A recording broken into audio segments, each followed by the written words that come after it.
కోయ ఎల్లమ్మ తల్లి జ్యోతిష్యాలయం. ఎక్కడెక్కడ ఉన్న వారికైనా ఫోన్ ద్వారానే జ్యోతిష్యం చెప్పబడును. విద్య, ఉద్యోగం, వ్యాపారం, ప్రేమించిన వారు దూరం కావడం, భార్యాభర్తల మధ్య గొడవలు, అత్తాకోడళ్ల మధ్య మనస్పర్ధలు, కుటుంబ సమస్యలు, ఆర్థిక సమస్యలు, పెళ్లి కుదరకపోవడం, సంతానం ఆలస్యం కావడం, స్త్రీ పురుష వశీకరణం, చెడు ప్రయోగ నివారణ మొదలగు ఎటువంటి సమస్యలకైనా పరిష్కారం చూపగలరు. స్త్రీ పురుషులకు ఎటువంటి సమస్యలు ఉన్నా నమ్మకంతో కాల్ చేయండి. గురూజీ గోవిందరాజు 9703930797. తులరాశి జాతకులు, అర్ధరాత్రి దాటాక కొంతమంది ఇలా చేయబోతున్నారు. ఇలా చేయడం వల్ల మీ పరిస్థితులు ఊహించని ఊహాజనితమైన మార్పు వస్తుంది. అర్ధరాత్రి దాటాక ఏం చేయబోతున్నారు, ఎలా జరగబోతుంది, మీ కాళ్ల కింద భూమి కంపించే ఆ సంఘటనలు ఏమిటో అన్ని వివరాలు వీడియోలో తెలుసుకుందాము. వీడియో నచ్చితే ఒక చిన్న లైక్ చేసి మమ్మల్ని సపోర్ట్ చేయండి. ఇక ఆలస్యం లేకుండా వీడియోలోకి వచ్చేద్దాము. ఈ రాశి వ్యక్తులతో కాసేపు మాట్లాడితే చాలండి, నమ్మేస్తారు. ఈ యొక్క తత్వం ఉంటుంది. ఇంకొకరికి సంబంధించిన విషయాలు కూడా గలగల మాట్లాడే మనస్సు ఉంటుంది. విషయాలు దాచే ప్రసక్తే ఉండదు.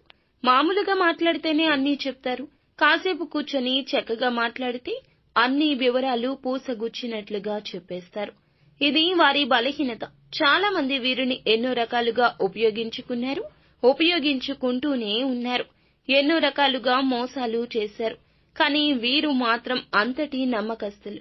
ఈ రోజున వాహనాలు నడిపేటప్పుడు జాగ్రత్తగా ఉండండి. ఆల్కహాల్ సేవించి వాహనం నడిపితే మీకు ప్రమాదం పొంచి ఉంటుంది. ఒకవేళ ప్రయాణం అనవసరం అనుకుంటే ప్రయాణాలే చేయొద్దు.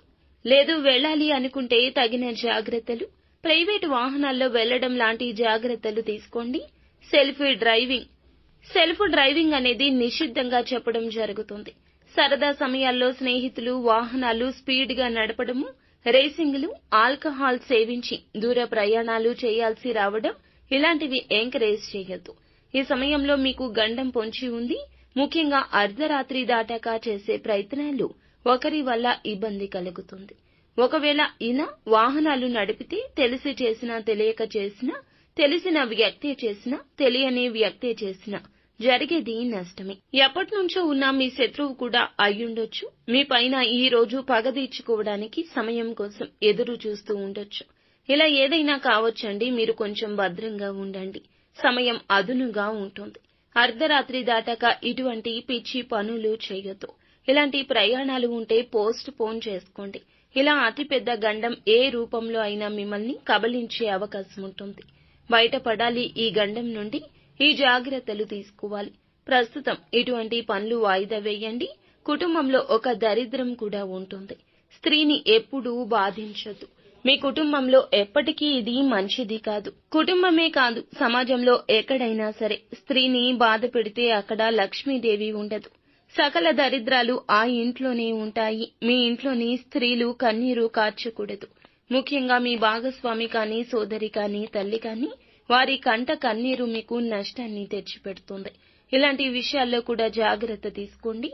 వారి మాటలు ఆలకిస్తూ ఏ విషయాన్ని అయినా సరే వారితో చర్చిస్తూ వారి సలహాలు తీసుకుంటూ ముందుకు వెళ్తే ఇప్పటి వరకు కలగని మేలు ఇప్పుడు ఈ రోజు కలుగుతుంది. అంతా మంచి జరుగుతుంది.